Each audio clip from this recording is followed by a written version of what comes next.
Percy and the Letters.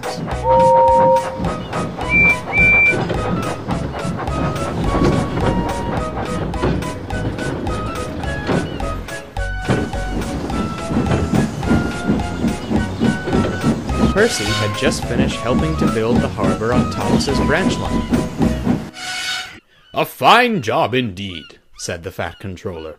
"Would you like to stay and take care of the goods trains on the branch?" "Oh, yes, please, sir," smiled Percy. One of Percy's first jobs was running a post train in the evenings. He would collect letters and parcels from the harbor at the big station, delivering them to places along the branch.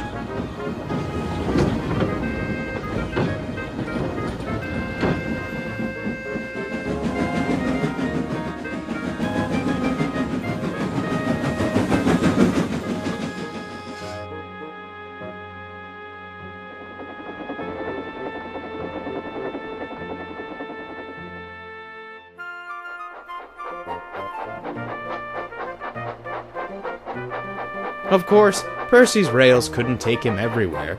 A young postman named Tom Tipper met him at the end of the line, and drove his post van to the villages and towns nestled deep in the Sodor countryside. Percy liked Tom. He always seemed to have a smile on his face. But one morning, Percy found Tom looking rather puzzled. "Something the matter, Mr. Tipper?" he asked. "Percy, did you notice anything strange at the harbor last night?" he asked. Percy pondered for a moment. "Nothing comes to mind, sir. Well, unless you count the smell of Henry's fish," he chuckled. Tom didn't laugh. "This doesn't make any sense," he muttered. Percy's smile fell. "What's the matter?" "My chief got a complaint from a very angry woman this morning. She received a letter from her husband. Impossible, she says, as he died into war. She thinks it's a prank, and is blaming us. The chief isn't happy. He thinks I had something to do with it. I only just got this job, Percy. I can't bear to lose it to someone's sick idea of a joke." "I promise we'll get to the bottom of this, Mr. Tipper. I'll let you know if I see anything unusual at the docks tonight." Finally, Tom broke a smile. "Thank you, Percy. You're a very good friend indeed." With that, Tom turned and headed back to his van. Percy thought about Tom's dilemma all day. He tried to think of something, anything, that might explain what happened, but sadly, nothing came to mind. That night, a low fog hung over the harbor. Percy could barely see the rails in front of him, but all the same, he kept watch for anything peculiar. The fog played on his mind, giving the cranes and ships an ominous feeling. Percy looked to the platform. A man was standing right beside him. Percy jumped in fright. The man was quite pale and dressed in old-fashioned clothes. He looked very sad and weary. "Hello, sir," Percy whispered. The man said nothing. Percy plucked up courage. "Are you lost, sir? I'm very sorry, but the last passenger train left hours ago." The man shook his head. Then he held out his hand to Percy. He was clutching a letter. "Oh," Percy beamed, "you've got post to send. I'm sure my driver would gladly—" The man shook his head and thrust the letter at Percy. "Oh, I couldn't take it myself, sir. Your letter would fly right off me, and that would never do. If you put it in my vans, I'll make sure it gets delivered." Still looking sad, the man dropped his arm and headed towards the vans. Percy frowned. That was certainly peculiar, he thought. Soon the guard's whistle blew, and he set off into the night.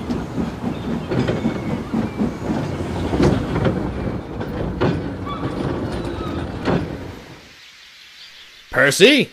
Percy jolted awake and found the Fat Controller, Tom Tipper, and two women standing in front of him.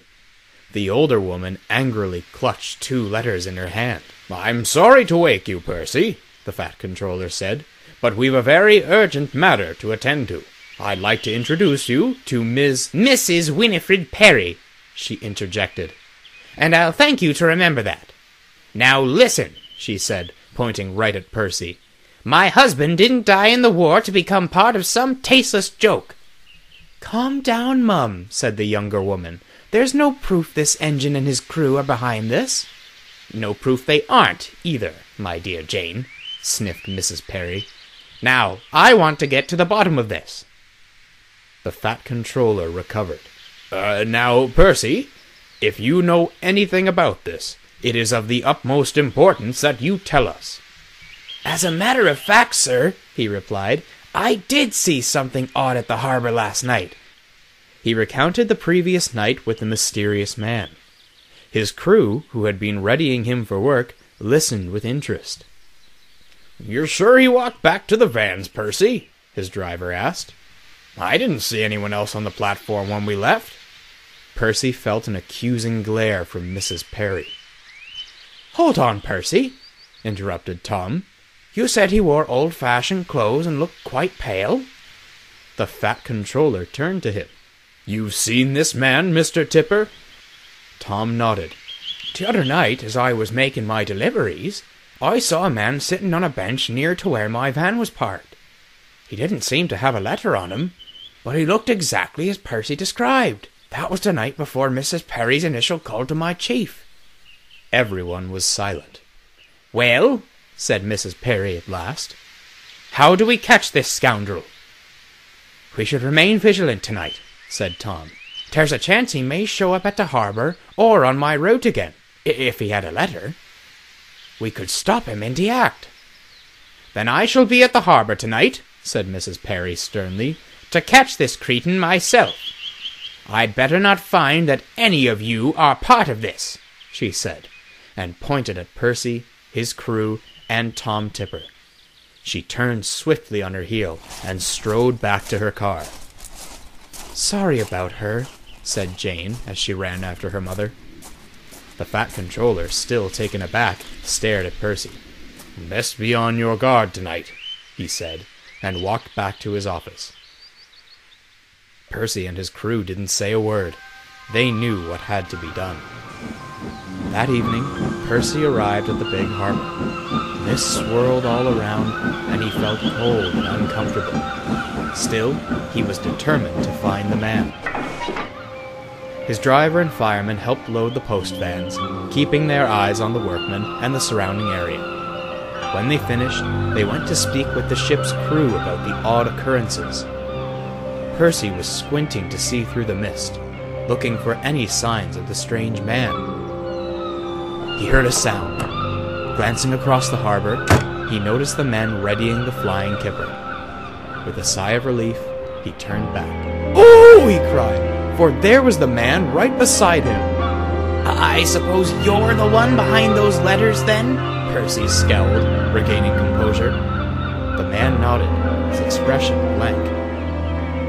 "Well, I don't know who you think you are," Percy went on, "but I don't think Mr. Perry would much appreciate you making jokes in his name."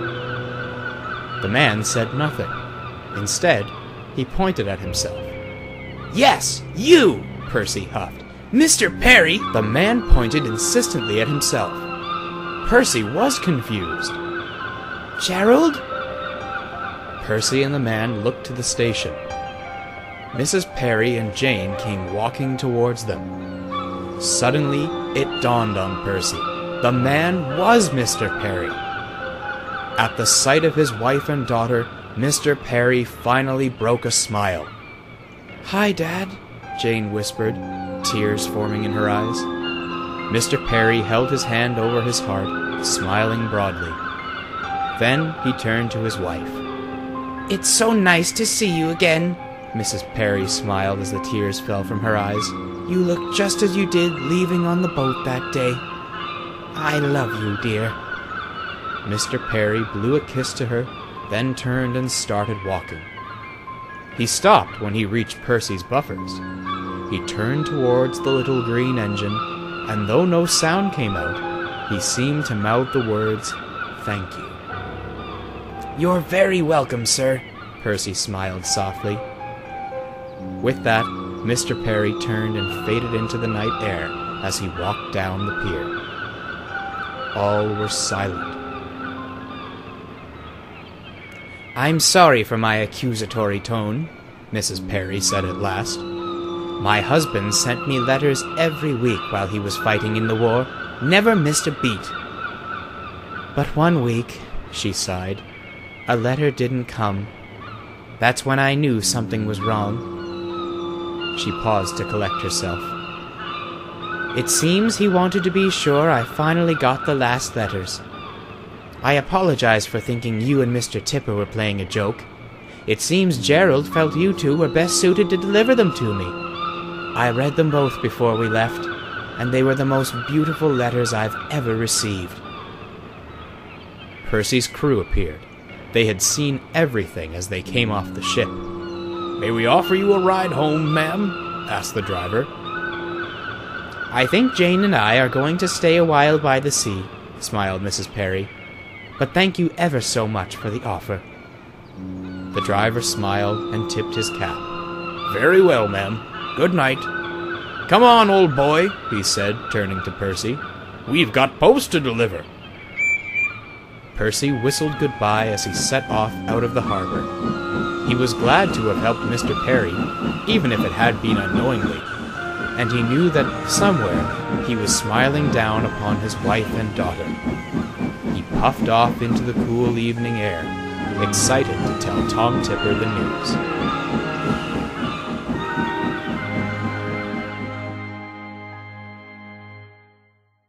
A chill in the air. Winter was not kind to Daisy. The cold air made it hard for her to start in the morning. And with no firebox to keep her warm, she rattled as she journeyed along the branch line. As Percy was away being mended, she sometimes had to take his trucks. She did her best not to grumble, but she couldn't help complaining one morning. "Oh, I'm not suited for this," she shivered at the station. "How can I give the passengers a luxurious ride if I'm near freezing all the time?" "Now that's enough," scolded her driver. "People rely on us to keep going, no matter the season. Some things can't be changed. The weather is one of them." "Aye," agreed her second man. "Besides, the only time the passengers don't enjoy their ride is when they hear you moaning about the cold." Daisy harrumphed. She knew her crew were right, but she didn't want to admit it just yet.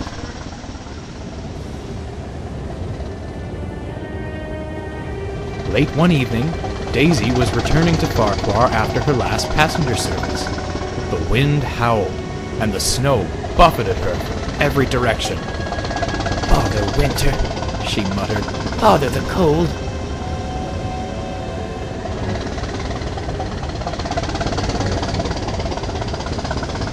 As she neared the Elsbridge Viaduct, Daisy could see a faint light. "That's odd," she thought. "Thomas and Toby should be back in the shed by now." Nearer and nearer she drew to the mysterious light. As she crept across the viaduct, she could make out a pale figure, dressed in a railwayman's outfit, staggering beside her with lamp in hand. Daisy gasped as they passed by him.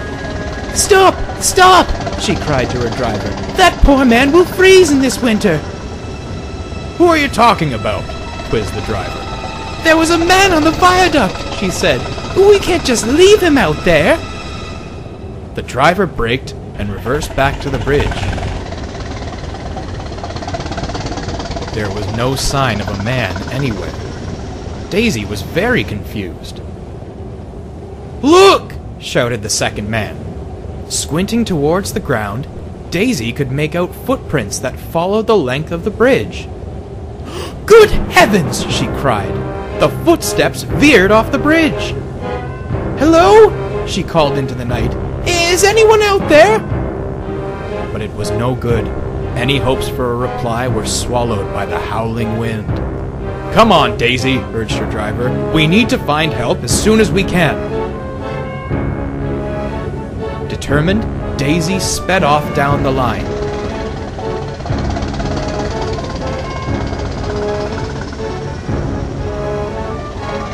As she traveled, the snow began to lessen. She heard a familiar chugging up ahead and honked her horn as she approached Terrence's field. "Hello, Daisy. Isn't it a lovely—" "Someone's fallen from the viaduct!" Daisy shrieked as she flew past. "Call an ambulance!" "You count on it!" he called, and chugged back to his owner's house to phone for help. Toby was being cleaned after the day's work. "Oh, it's nights like this I'm thankful for a nice warm shed," he said. Thomas, fast asleep, replied with a loud snore. Suddenly, a great commotion was heard, and Daisy rushed into the yard. "For goodness sake," grumbled Thomas, stirring. "I was having such a nice rest, too. Can't you diesels ever just go about your business quietly?" "Never mind your rest," retorted Daisy. "Someone's fallen off the viaduct. We must help." Thomas felt guilty for his outburst. But I can't," he said. "My crew has gone home for the evening." "It's all right," said Toby. "I've still got steam, Daisy. Let's hurry back and see what we can do." The two engines raced back as quickly as they could. Terrence was as good as his word. The authorities were at the bridge, searching for signs of the man. The engine crews bundled up and aided in the search. "Oh, I do hope that poor man is all right," worried Daisy. "As do I," replied Toby. "But whatever made him go walking out in weather like this?" Hours passed, and the search was soon called off. "They've combed the water and the river banks," explained Toby's driver, "but there's no sign of a man anywhere." Daisy was very distressed. But I saw him! And the footprints, too!" Now, soothed Toby. "No one is discounting what you saw, but perhaps he didn't fall into the river." "If he didn't," asked Daisy, "then where could he have gone?" Toby conceded that the situation was indeed odd. "Well, unless he started walking on the tracks after you passed, I really don't know." The engine said no more as they went back to the shed.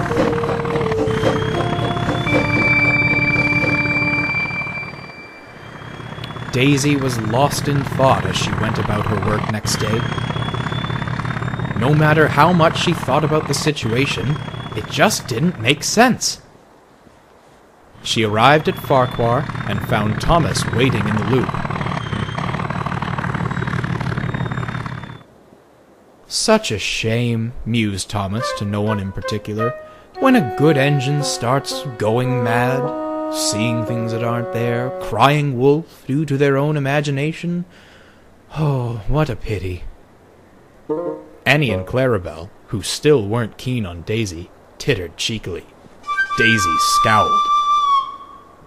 "I do hope there's a way to save the poor thing," Thomas went on. "It'd be too bad if a modern machine had to be cast aside due to madness." "That's quite enough out of you," came a stern reply. Toby had been resting in the nearby shed and heard everything. "You've a lot to say for someone who couldn't muster the strength to come out of the shed last night. Your train is due now. Off you go." Thomas huffed as he moved out of the siding. "Pay no mind, Daisy," advised the tram engine. "He's just upset he's not the only passenger service on the branch anymore. Something will come to light about the man you saw. I know it will." Daisy said nothing. She didn't feel confident in Toby's assertion. That evening, heavy snow fell again. Thomas had to bring empty trucks back to Farquhar, but was delayed by the weather. His crew finally decided to brave it and set off into the night.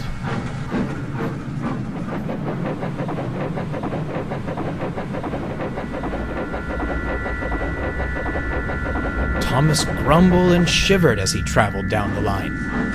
As he crossed the viaduct, he looked all around.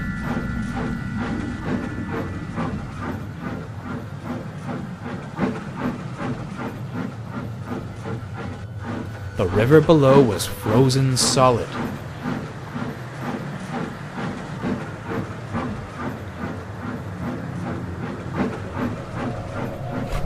"Silly Daisy," he muttered. Suddenly, there was a sharp bump. "Whoa!" cried Thomas in horror as his wheels left the rails. His driver slammed the brakes. Thomas bounced along the sleepers before coming to a stop.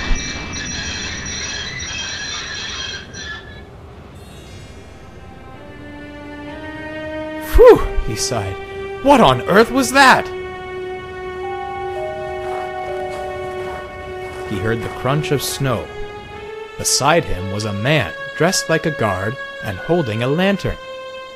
He had a mischievous smirk on his face. "Nothing funny about an accident," puffed Thomas. The man said nothing. "Well," continued Thomas, "aren't you going to get help? We can't stay here all night." The smile fell to a scowl. The man turned and slowly ambled up the line, accompanied by the rhythmic creaking of his lantern's handle. "Strange," said Thomas to himself. "Who are you talking to?" asked his driver, who had been inspecting the rails. "There was a guard standing beside me," said Thomas. "I sent him to get help, but he didn't seem quite right to me." The driver rubbed his chin. "I didn't see anyone there," he said. "And it couldn't have been our guard. I just sent him back up the line for help." Thomas fell silent and thought about Daisy's ordeal.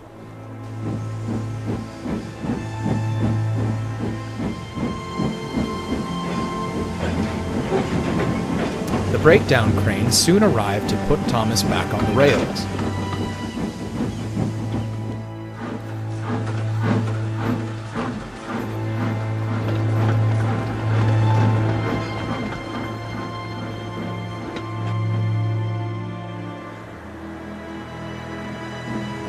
He made his way back to Farquhar, where Daisy and Toby were waiting.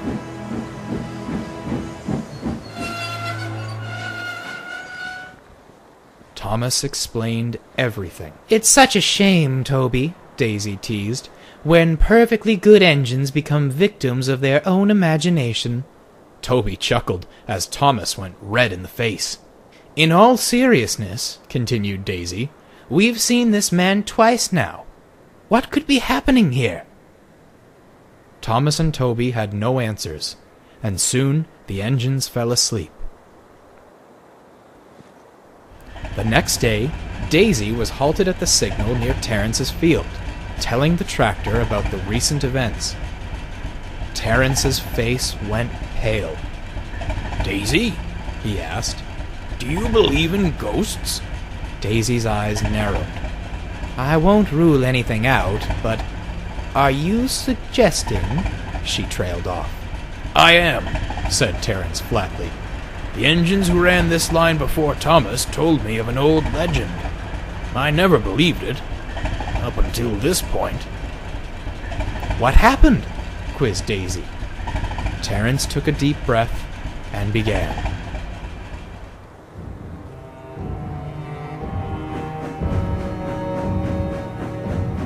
"It was during a winter not unlike what we're seeing now.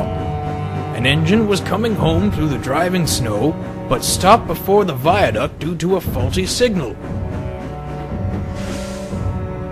The guard took a lamp and ventured up the line to check with the signalman. The engine grew more and more impatient. They suddenly saw the signal turn green. The crew wanted to wait for the guard to return, but the engine convinced them they would find him up the line.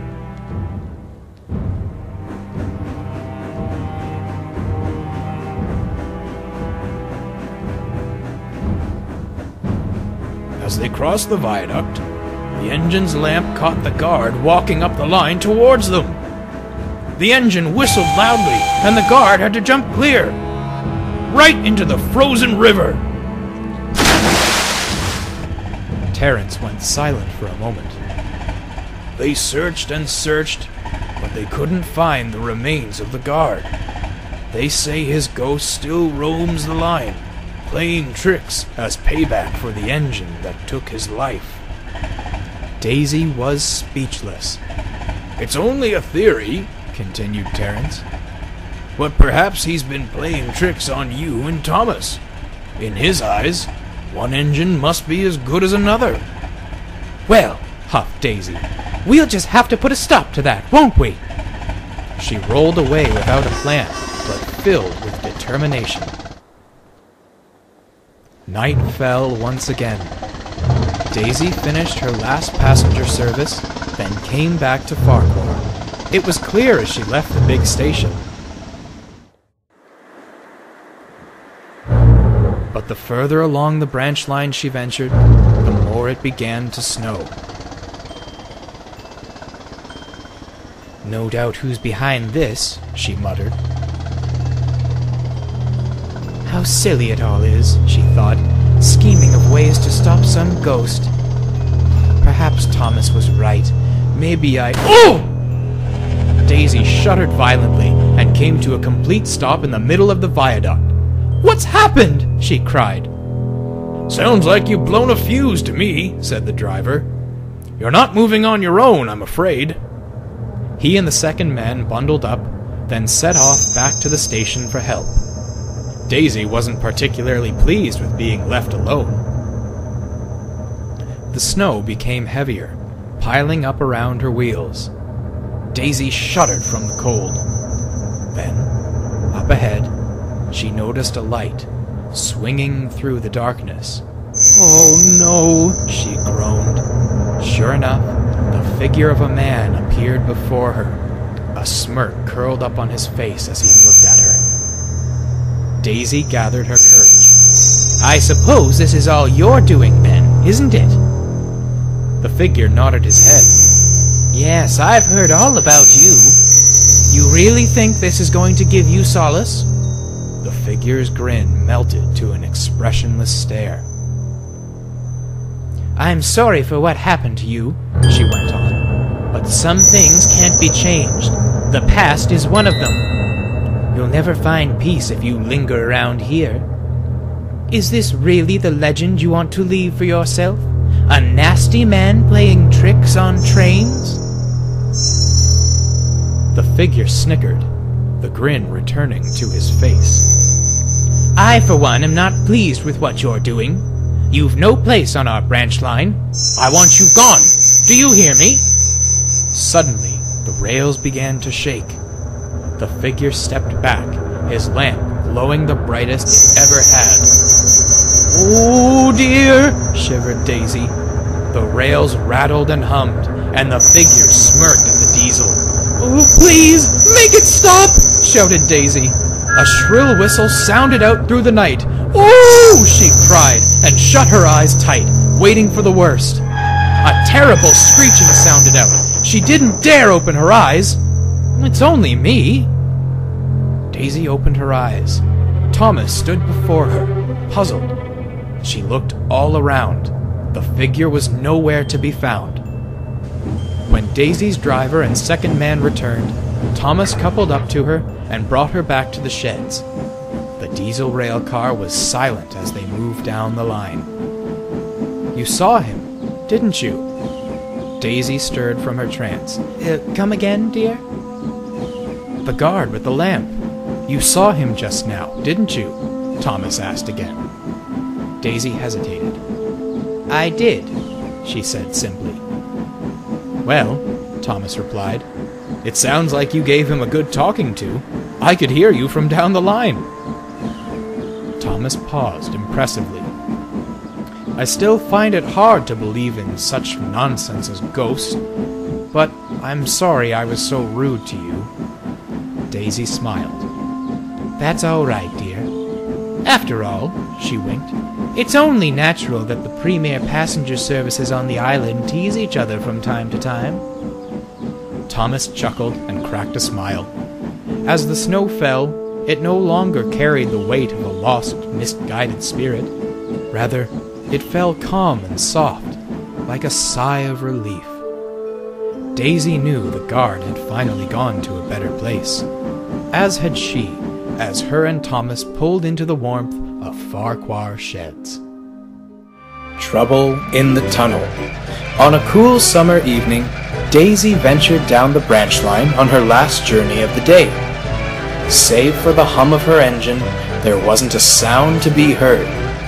She rounded the bend towards Hackenbeck Tunnel and tooted cheerfully at the Kindleys, who smiled and waved as they sat out front their little cottage. "You know," she said, backing down next to Toby at the sheds, "I've traveled up and down the branch line too many times to count, but I never tire of seeing the Kindleys." "I couldn't agree more," smiled Toby. "But you know, there was a time I dreaded going by that little cottage." Daisy was most surprised. "What? You don't mean to tell me you were frightened of dear Mrs. Kindley? She doesn't have a bad bone in her body," she scoffed. "Oh, heavens no," chuckled Toby. "It wasn't Mrs. Kindley I was afraid of. It was something else." Toby was grateful to have a new lease on life. Since coming to the island, he'd met many friendly people, and the scenery along Thomas's branch line put him in mind of his old tramway. His favorite place on the line was the Kindleys' cottage. Mrs. Kindley was in good health during this time, and she and her husband were often gardening as Toby passed. When he rang his bell, they waved back and called, "Hello!" Toby always felt happier after seeing the Kindleys. It was ironic that Toby's favorite place on the line was followed by his least favorite, the Hackenbeck Tunnel.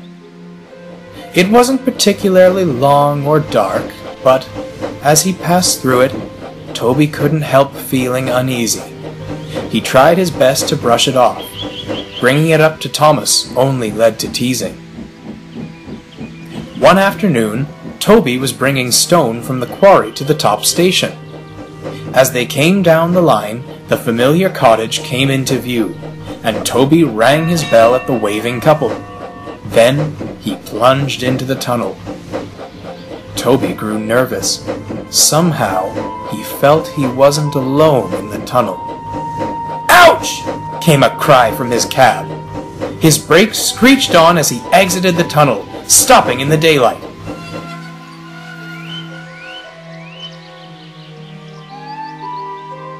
His fireman jumped down from the cab and paced beside the line. He was clutching his hand, a pained look on his face. The driver got down. "What's happened?" he asked. "I was shaping Toby's fire," winced the fireman, "when a piece of coal flew out of the firebox." He uncovered his hand, revealing an angry burn. "I'll see if the guard has a first aid kit," said the driver. "No," said the fireman sharply. "I'll be fine.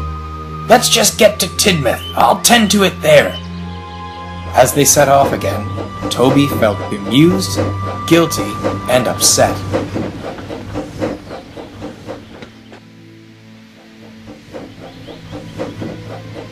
They arrived at Tidmouth to find James waiting for the stone trucks. "You're late," he snapped. "No wonder your little tramway closed, if this is how you dawdle about." Toby fumed. It wasn't my fault. And he explained what happened. James just laughed. "Well, I've had my share of bad coal, but to spit it out in disgust? That's something new." And he puffed away, chortling to himself.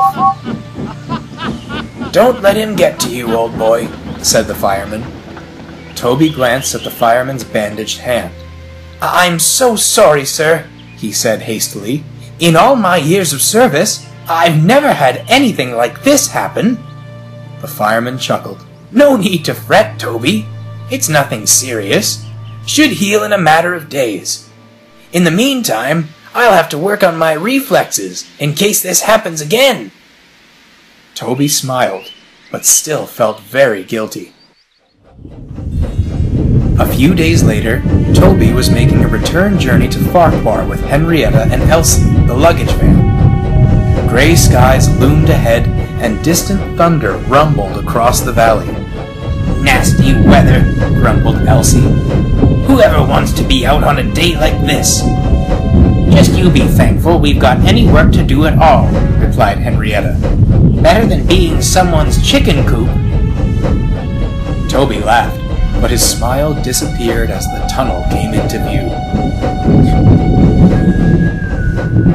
The dark skies made it hard to see to the end. As Toby puffed through, a huge crack of lightning came down, illuminating the inside of the tunnel. "Goodness!" gasped Toby. In the flash, he thought he saw a young man leaning against the tunnel wall. Then, ouch! And the brakes came on. Toby stopped, his buffers just peeking out of the tunnel. The fireman stomped out. "Ridiculous!" he shouted. "Another backblast!" Sure enough, there was a small red welt on his hand. Mrs. Kindly came down from the cottage. "Come out to the house, dearie," she said to the fireman. "We'll bandage you up." The driver pulled the train out of the tunnel, while the guard explained the situation to the passengers. Mr. Kindly came out too. "Weather got you down, Toby?" he asked. "No, sir. It's something else." Toby told him everything. You say you saw a young man in the flash of lightning?" quizzed Mr. Kindly. "Yes, sir," said Toby, "but he just stood there. He made no attempt to avoid us." Mr. Kindly's face fell. "Oh dear," he sighed. "Maybe he is still there after all." Toby was puzzled. Who, sir?" Mr. Kindly took a deep breath and began. "I remember back when this branch line was being built. A crew of young workers had been sent to dig a tunnel through the hill. They were all wonderful boys, but I remember Clive the best. He always knew the best way to get a laugh out of you. The missus and I made good friends with those boys, and we often had them in on their lunch breaks, or had them stay for dinner when the day's work was done. One day, a storm was raging. Clive had gone into the tunnel to make sure the supports were secure. One of the workers was about to go join him. Suddenly, there was a crack and a shout, "Get out of the tunnel!" The next thing I knew, dust and dirt came pouring out of the tunnel mouth. The boys were frantic, and we started to dig away at the dirt as quickly as we could, but... He trailed off, composing himself. Clive didn't make it. The boys couldn't deal with what had happened, and resigned. They had to hire a new team to finish the tunnel. I believe Clive is still in there, though. You do? Toby asked. Mr. Kindly nodded. Sometimes, when I'm out in the garden, I can hear the sound of shovels digging away at the earth. Often I'll hear, "Morning, Mr. Kindly," from within the tunnel. I always run down to check, but there's never anyone there. You know, Toby, I think Clive may be the one behind your incidents. Well, I do wish he'd stop, Toby sighed. My fireman might resign if this nonsense keeps up. Believe it or not, Toby, I don't think it's happening out of spite, said Mr. Kindly. Clive enjoyed a bit of fun, but would never wish harm on anyone. He paused impressively. I think he's trying to tell you something. But why me? Thomas has never had anything odd happen in the tunnel. Mr. Kindly paused. Young Thomas has a good heart, he said, but he's still rather, naive. I believe Clive is reaching out to a wiser, more experienced presence. And that's you, Toby. Just then, the fireman came out of the cottage with Mrs. Kindly. Good as new, he said to Toby. Thank you, ma'am. Mrs. Kindly smiled. Oh, do take care now. Let's not make this a habit, eh, Toby? Toby smiled, but couldn't find the strength to laugh. As the train set off again, Mr. Kindly gave Toby a sympathetic look, then turned to the tunnel and sighed. What's the matter, dear? Mrs. Kindly asked. Oh, just a bit of reminiscing is all, he replied. Toby was lost in thought. He could hear Elsie grumbling as they trundled along, but he didn't pay much attention. Elsie grumbled quite often, and he and Henrietta had learned to tune it out.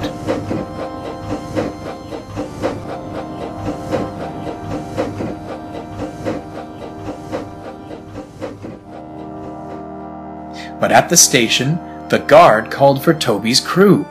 "Have a look at this, lads!" They were amazed to see a large dent on Elsie's roof. Paying attention now, are you? No one heard me in the tunnel, and you ignored me all the way here. Nasty old tunnel. Poor old Elsie, she wailed. Something must have fallen from the roof, pondered the guard. We'll take a look next time we go through. That was enough for Toby. First his fireman, and now Elsie. No more of this, he said to himself. He was determined not to let some ghost bring harm to his friends. Late that afternoon, the rain bucketed down. The crew kept dry under Tidmouth Station's roof. Toby sat silent, the rain running down his sides. Rain doesn't usually upset you, worried Henrietta. It isn't the rain, Toby replied. I'm thinking of what Mr. Kindly said. Do you really think the tunnel could be haunted? Henrietta was pensive. I've seen many things in my time, she went on, but the paranormal is something I can't quite put my wheels on. I worry what will happen next time we go through that tunnel, continued Toby. My back blast? Elsie being damaged? What if something happens to you? I'll be fine, Henrietta smiled. You worry about getting your work done. The crew came to ready Toby for his next run. As they set off, Henrietta tried to be brave, but secretly she was a little nervous. As they journeyed down the branch line, the rumbling thunder shook the rails. Toby couldn't tell if it was the thunder or fear which made his wheels tremble. At Kindly Cottage, Toby rang his bell and gulped. The tunnel mouth came into view. Here we go, he said to no one. Elsie kept on grumbling, but Henrietta remained in silent anticipation. At once, darkness enveloped the train. Save for Toby's puffing, all was silent. Help! Toby's brakes screeched on, and still in the tunnel, he ground to a halt. What's going on? He asked. You've left us behind! Henrietta's voice echoed. The guard jumped down from Henrietta's veranda and pulled out a flashlight, shining it at the front coupling. The chain is still intact, he gasped. Toby's crew, who had come back to look, were puzzled. They examined Toby's coupling hook and found nothing amiss. What on earth? Began the driver, scratching his head. Look! Shrilled Toby. His lamp shone to the tunnel's exit. It seemed as though something was piled on the tracks. The guard and crew walked up to the tunnel mouth and shone the flashlight. It's soil! At that moment, the fireman felt something fall on his cap. The men looked up. The soil above the tunnel was shifting. The rain must have loosened the earth and is causing it to shift down the slope, the guard concluded. We'll have to get back in the tunnel, called a frantic voice. The men leaped back inside just as the earth gave way, crashing down onto the rails and blocking Toby's view. Everyone was astonished. The guard broke the silence. We must go back to the station and let them know what's happened. Let's get out of here before we risk getting stuck for good. The crew agreed, and began walking back to Toby's cab. "Thanks for the warning, old boy," said the driver, patting Toby's buffer. "You certainly saved our backs. I'd say this more than makes up for the burns," the fireman chuckled. But, stammered Toby, "I didn't say anything."